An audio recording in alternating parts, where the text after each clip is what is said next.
Poco के F6 device के लिए यहाँ पे अनदर HyperOS 3 का अपडेट हमें देखने को मिला है, जो कि पिछला अपडेट को बैक टू बैक सस्पेंड कर दिया गया था, जो कि वर्जन था हमारा 3.0.4 और उसे सस्पेंड करके सेकेंड डे ही हमें नया प्रोवाइड किया गया जो कि 3.0.5 है। तो इसे मैं यूज कर चुका हूँ, कंप्लीट टेस्ट कर चुका हूँ और जैसा कि आपने पहले वाले वीडियो में मुझे बताया था कि भाई आप इसका परफॉर्मेंस रिजल्ट ला के दिखाओ कि कैसा है, तो आज का वीडियो उसी के ऊपर होने वाला है कि पोको F6 के अंदर आप चाइना का जो ऑफिशियल HyperOS 3 आया है इसे इंस्टॉल करते हो तो परफॉर्मेंस क्या देखने को मिलते हैं, इसके अंदर कुछ इशूज आते हैं या नहीं और बाकी तरह चीज़ें किस तरीके से यहाँ पे बिहेव करती है, ताकि आप ये डिसाइड कर पाओ कि आपको अपने फ़ोन के अंदर इसे इंस्टॉल करना चाहिए, अपडेट करना चाहिए या फिर नहीं। तो ये वीडियो काफ़ी ज़्यादा इंपॉर्टेंट होने वाला है। और अगर आप जानना चाहते हो कि HyperOS 3.0.5 के साथ हमें क्या क्या नए फीचर्स देखने को मिले पोको के F6 डिवाइस के अंदर, तो इस वीडियो को आप चेकआउट कर लेना, जो कि 17 मिनट का है। सारे फीचर्स को मैंने एक्सप्लेन कर रखा है और आज का वीडियो सिर्फ इसी के ऊपर है कि इसके क्या बेनिफिट्स है, क्या डिसएडवांटेज वगैरह है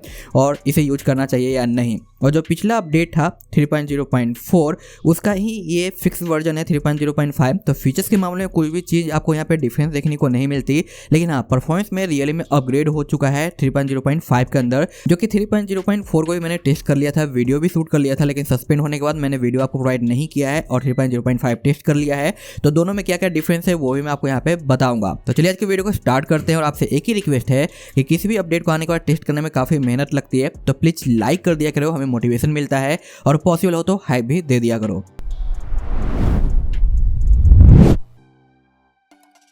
जानना चाहते हो कि इंडिया में कब आएगा, तो जल्दी आपको ये देखने को मिल सकता है विद इन 1 मंथ या फिर इससे ज़्यादा भी लग सकता है, क्योंकि आजकल जितने भी अपडेट आ रहे हैं चाहे वो चाइना का हो ग्लोबल का हो, सारे सस्पेंड पे सस्पेंड होते जा रहे हैं। पता नहीं ऐसा क्या चल रहा है इन लोगों के साथ कि कोई भी अपडेट आता है एक दिन के बाद सस्पेंड हो जाता है। तो सेम इसके साथ भी वही चीज़ें हुई थी, बट बैक टू बैक इसे अपडेट मिल गया। और कुछ ऐसे डिवाइसेज है भाई जिनका सस्पेंड होने के बाद तो लोग भूल ही जाते हैं उसे अपडेट भी देना है। बट यहाँ पे हम बात करते हैं बाकी बेसिक चीज़ों की। सबसे पहले वार्निंग में देना चाहूँगा कि अगर आपके डिवाइस का बूट लोडर लॉक्ड है और उसके बाद आप चाइना रोम इंस्टॉल करना चाहते हो तो भाई आपको काफी ज्यादा प्रॉब्लम मिल सकती है देखने को इन फ्यूचर। इसलिए आप अगर बूट लोडर अनलॉक्ड है तभी इसे आप इंस्टॉल करना है रीनेम के मेथड से, क्योंकि रीनेम का मेथड अभी बहुत सारे डिवाइसेज के लिए वर्किंग है और बहुत सारे डिवाइसेज के लिए वर्किंग नहीं है। जैसे आप HyperOS 3 पे स्विच कर जाते हो तो एक बार आप चाइना पे चले जाते हो और आपका बूट लोडर अनलॉक नहीं रहेगा तो आप यहीं पे स्टक हो जाओगे, फिर आपको अनलॉक वगैरह करना पड़ेगा, बहुत ज्यादा दिमाग खर्च होगा, तब जाके आप इसे रिकवर कर पाओगे।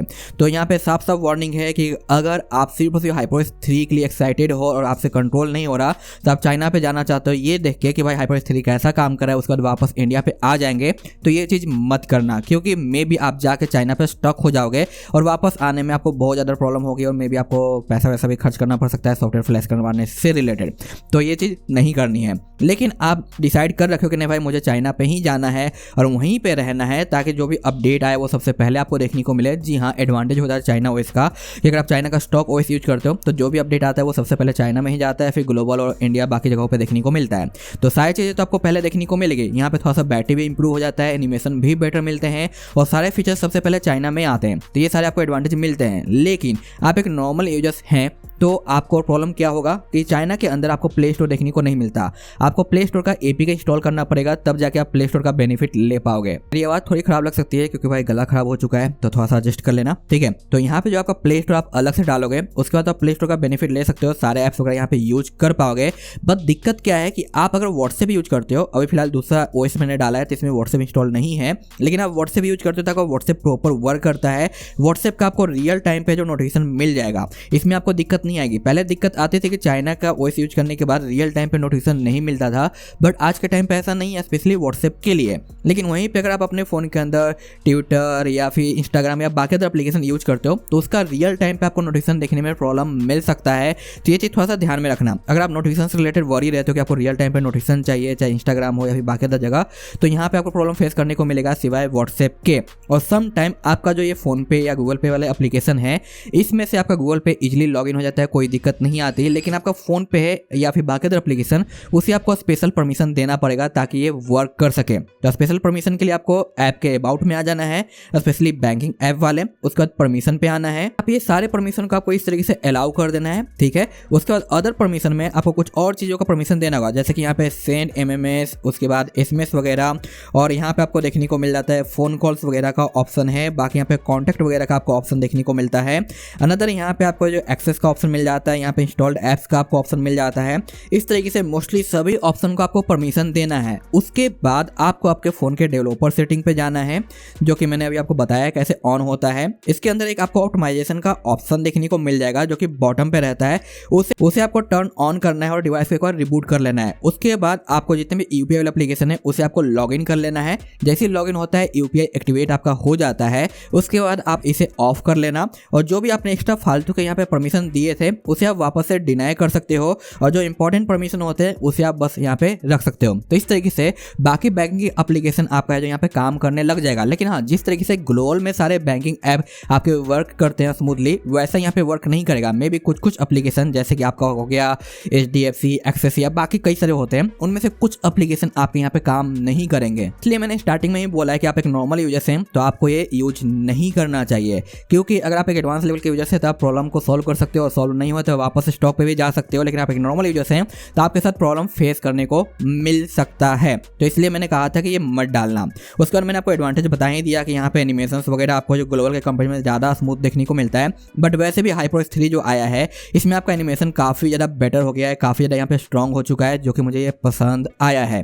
तो यहाँ पे मैंने आपको प्रॉब्लम बता दिया, कुछ के सोल्यूशन भी मैंने आपको बता दिए हैं। लेकिन रही बात यहाँ पे इसका रिजल्ट क्या है परफॉर्मेंस का, वो मैं आपको दिखाता हूँ। और जो पिछला अपडेट जो कि सस्पेंड कर दिया गया 3.0.4, जिसके ऊपर मैंने ये वीडियो दिया था फीचर्स वाला, तो वो सेम फीचर्स तो आपको यहाँ पे मिलते ही मिलते हैं, लेकिन परफॉर्मेंस क्या है वो मैं आपको यहाँ पे दिखा देता हूँ। तो ये है हमारा फर्स्ट टाइम का AnTuTu स्कोर जब मैंने इस OS को अपडेट किया था। और जैसे मैं यहाँ पे 1 डे का टाइम देता हूँ, उसके बाद इसमें देखो और इंप्रूवमेंट हमें देखने को मिलता है। और बैटरी ड्रॉप ओनली ऑन 8% का है, और ये फर्स्ट डे का बैटरी परसेंटेज 9% का है, जो कि काफ़ी ज़्यादा मैं कहूँगा यहाँ पे बेटर है। जो कि इसका पिछला अपडेट जो कि सस्पेंड कर दिया गया उसमें हमें काफ़ी ज़्यादा बैटरी ड्रॉप देखने को मिला, और स्कोर भी इतना ज़्यादा अच्छा नहीं था, जिसका वीडियो क्लिप आपको दिखाई दे रहा होगा। उसके बाद मैंने यहाँ पे रन किया हमारा CPU थ्रोटल। तो CPU थ्रोटल तो इसमें भी काफ़ी सही देखने को मिला, और पिछले वाले अपडेट में भी काफ़ी सही था, जहाँ पे 4,07,000 मैक्स और मिनिमम यहाँ पे 3,60,000 94 का परसेंटेज निकल के आया, जो कि अच्छा है। लेकिन पिछले वाले अपडेट में बैटरी ड्रॉप थोड़ा ज़्यादा देखने को हमें मिल रहा था।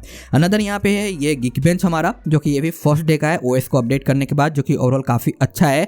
बट सेकेंड डे यहाँ पे आप देख सकते हो काफ़ी ज़्यादा इंप्रूवमेंट आ जाता है हमारे Geekbench में, जो कि मुझे पसंद आया है। और अनदर डे का CPU टोटल आप देखो यहाँ पे 4,15,000 मैक्स गया है, और मिनिमम यहाँ पे 3,69,000 है। 91 का स्टेबिलिटी है, जो कि ओवरऑल काफ़ी ज़्यादा सही निकल के आता है।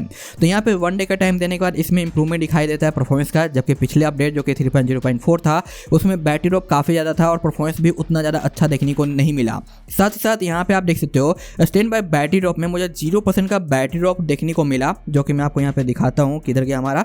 ये है हमारा, देख सकते हो टाइमिंग, जो कि 100% चार्ज करने के बाद 1922 है नाइट का, और मॉर्निंग का है 722। और यहाँ पे जो हमें बैटरी है स्टिल यहाँ पे देखने को मिलता है 100%, यानी फुल नाइट में यहाँ पे ओनली ऑन 0% ड्रॉप हुआ, जो कि मुझे काफ़ी ज़्यादा अच्छा लगा, जबकि पिछले अपडेट में अच्छा खासा बैटरी ड्रॉप देखने को मुझे मिला था।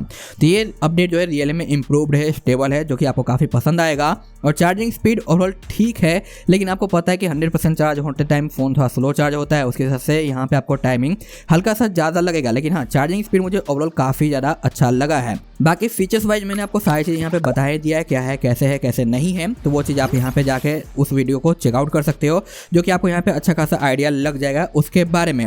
लेकिन हाँ, ये OS मुझे रियल में पसंद आया है, पिछले वाले अपडेट के कंपेरिजन में काफ़ी ज़्यादा इंप्रूव्ड है। बट बात वही आती है कि आपके लिए बैंकिंग ऐप बहुत ज़्यादा मैटर करते हैं, तो मे भी कुछ एप्लीकेशन यहाँ पे प्रॉपर काम ना करे और कुछ एप्लीकेशन का आपको रियल टाइम पे नोटिफिकेशन देखने को ना मिले।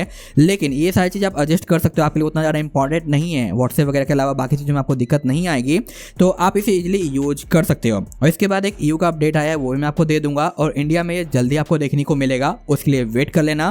तो आप एक नॉर्मल यूजर से तो वेट कर लो इंडिया का अपडेट आने का, उसका वीडियो दूंगा, देख लेना। लेकिन ये सिर्फ एक अपडेटेड इन्फॉर्मेशन था हमारे चाइना OS के बारे में, ताकि आप ये डिसाइड कर पाओ कि आप चाइना का यूज करना चाहते हो तो क्या चीज़ें आपको देखने को मिलती है, क्या चीज़ें फेस करने को मिलती है, और उसके बाद आप फैसला ले सकते हो। क्योंकि चाइना के अंदर आपको यहाँ पे जो लॉन्चर मिलता है वो आपको मिलता है सिस्टम लॉन्चर, लेकिन इंडिया में ये पोको लॉन्चर मिल जाता है। तो इंडिया में पोको लॉन्चर आते ही आपको कई सारी चीज़ें देखने को मिलती है, जैसे कि आपको थीम के अंदर कोई बदलाव देखने को नहीं मिलता, जबकि चाइना के अंदर आपको यहाँ पे थीम चेंज देखने को मिल जाता है, जो कि हमें यहाँ पे काफ़ी अच्छा खासा नया आइकन पैक वगैरह देखने को मिलता है।